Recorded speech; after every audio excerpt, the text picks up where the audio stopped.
Hey guys, I'm back and today's design is so pretty and I'm really excited for you guys to see it. It's a Winnie the Pooh theme for a baby shower and I've done this design before, but I did it in a much larger size and this is a smaller cake, so I think it's gonna look really cute.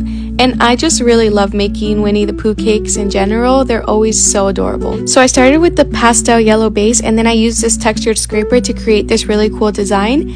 And these scrapers are my favorite. They're linked in my Amazon storefront if you guys are interested. But I went ahead and cleaned up the cake a little bit and then I put the edible image on top. I made it pretty small because the piping is going to be taking up a pretty big chunk of space on top, so I made sure to leave enough space for it.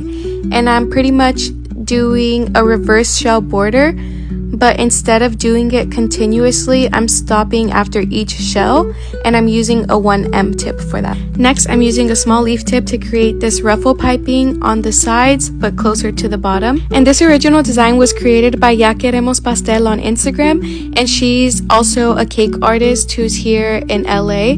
It's so crazy because when I first started making cakes, I would follow a bunch of different accounts and her cakes always stood out to me so much because they were so beautiful and literally perfect, and I just loved everything about them. And I remember my brother asking me like, oh, who's someone who you look up to or who you aspire to make cakes like who is your inspiration? And I literally showed him her account.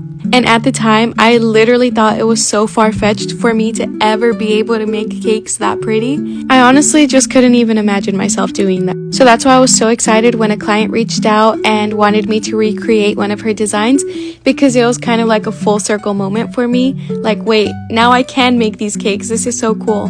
But anyway, this is how the cake turned out.